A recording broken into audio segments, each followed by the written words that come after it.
วันนี้ก็มาพบมาพอกันอยู่เฮือนเนาะเมื่อก่อนนะคืออยู่ทงไฮทงนา แม่ โดยสบายดีเด้อน้องล่ะ สบายดี โดยสบายดี โดยสบายดีเนาะก็คือทางFC ของเอ๋ยอาจสิลืมสื่อของน้องมื้อนั้นมันล่มเนี่ยน้องล่ะค่อนข้างบ่ได้ยินเสียง อยากสิถามว่าให้น้องเพิ่นแนะนำชื่อเนาะชื่อว่าจังได๋น้องล่ะ ซื้อน้องกุกกิ๊ก น้องกุ๊กกิ๊ก โด โอ้ ย น้องกุ๊กกิ๊กอายุจักปี 17 18 เออเพิ่นเป็นคนผู้สาวตัวน้อยเนาะ แม่ ตามนั้นเนาะเป็นคนผู้สาวตัวน้อยโอ้ยมื้อนี้บ่ได้ไปทางไหนบ่น้องล่ะ ลูกบ่ได้ไปทางไหน มื้อนี้หันได้ โดย คือพักผ่อนเนาะ โดย มื้อนี้ก็บ่ลมบรรยากาศก็พอดีเนาะการเว้ากันจาก็อาจสิได้ยินได้พ่อแม่พี่น้องเลยเนาะ คือในกรณีที่ว่ามื้อนั้นน่ะลมแน่ได้น้องล่ะหลังจากเปิดอกเปิดใจมีหนุ่มๆเข้ามาหลายบ่ บ่มี ยังบ่มีอยู่ โดย เป็นแนวใดแต่จังว่าบ่มีแหละผู้บ่าวเป็นแนวใดผู้บ่าวไปไส ลูกสิไป บ่มีเลยคนหนึ่งก็บ่มีบ่น้อง โดย โอ้เอ้ยคิดว่าเปิดใจเพิ่นมีผู้บอกผู้บ่าวแล้วก็คือยังโสด 100% คือเก่า โดย อืมโดยถ้าว่า FC ของเอ้ยเห็นนี่ก็คือสามารถจีบได้คอเฟซคอไลน์ได้เนาะ โดย อืมทางน้องมีเปิดใจมือนั่นทางน้องหล่ะว่าเอาผู้บ่าวอายุเท่าใดก็ ก็ได้ก็ได้ ผู้บ่าวเอาเท่าใดก็ได้ โดย เออมื้อนี้เอาเท่าใดก็ได้บ่ว่าน้องหล่ะอยากถามอีกเทื่อหนึงเนาะคือเงียบเลยว่าผู้บ่าวนี่ โดย คนหนึ่งก็บ่มีเลย แม่ อ้าวเนาะเป็นหยังสาเหตุย้อนหยังเนาะหรือว่าเขาเฟซเขาไลน์บ่ได้บ่เนาะ FC ของซาละน้อยเด้เป็นอะไรมีอยู่บ่เพิ่นขอไลน์น้องมาอยู่บ่ บอกอ่า คือจ้า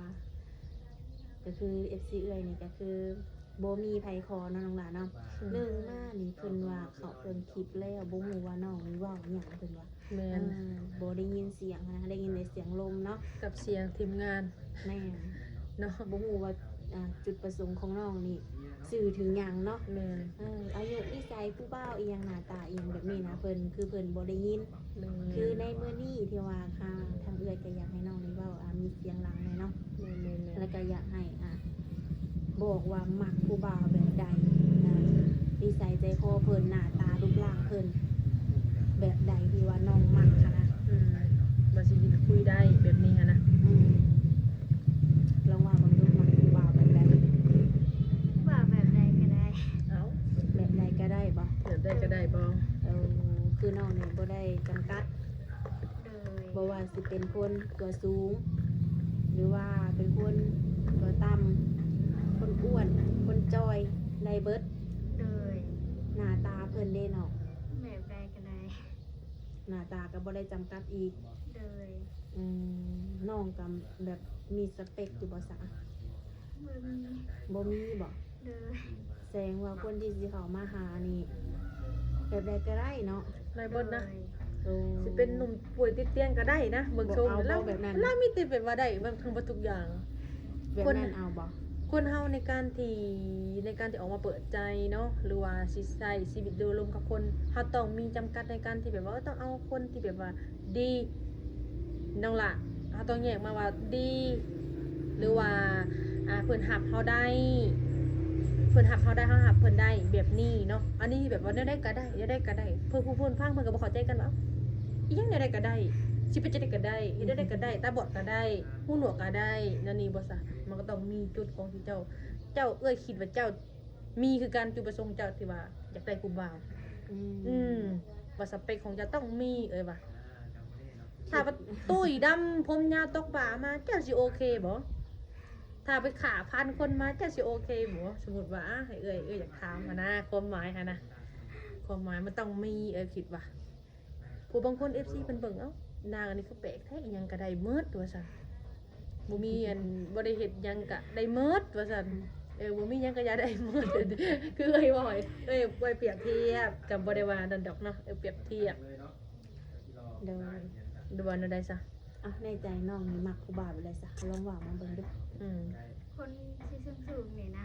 จะต้องมีแต่เปรของเจ้าเตี้ยกว่าเจ้าก็สิบ่เอามันคิดว่า มักผู้บ่าวตัวสูง อืม เลย นิสัยใจคอเพิ่นเด้ เป็นคนนิสัยดี อืม โดยนิสัยดีเนาะ เลย แม่น แบบว่ากินเหล้ากินเบียร์สูบยาด้วยซะ สูบยาบ่หมักปานใด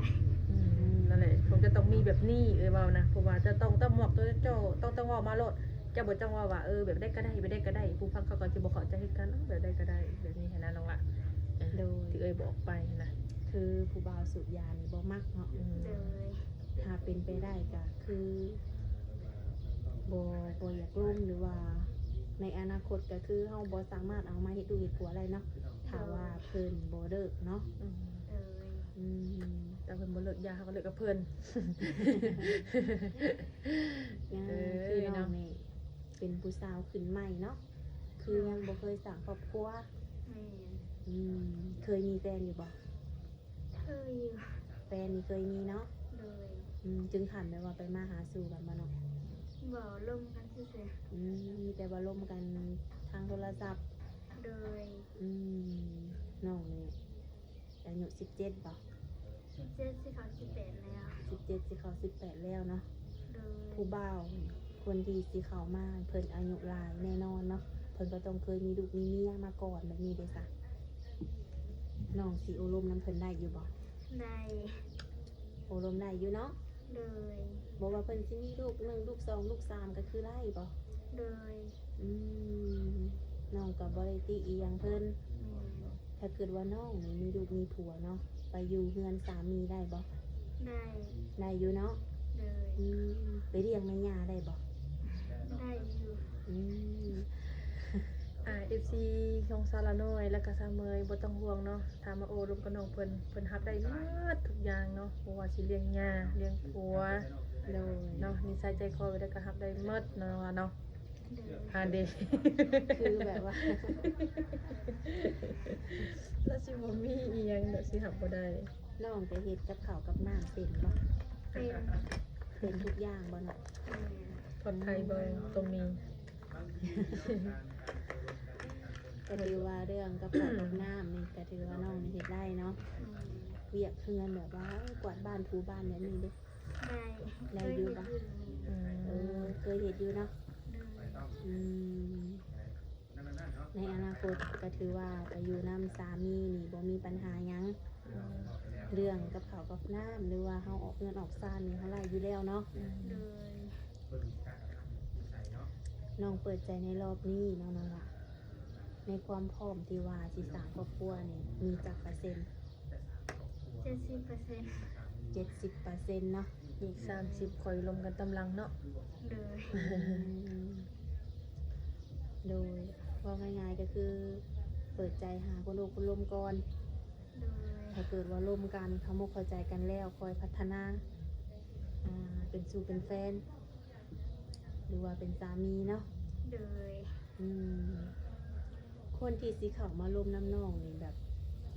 เพิ่นต้องเฮ็ดแนวได้แต่สิได้ใจน้องไปครอบครองอะอืม นิสัยดี เอาใจใส่ นิสัยดีเอาใจใส่ เลย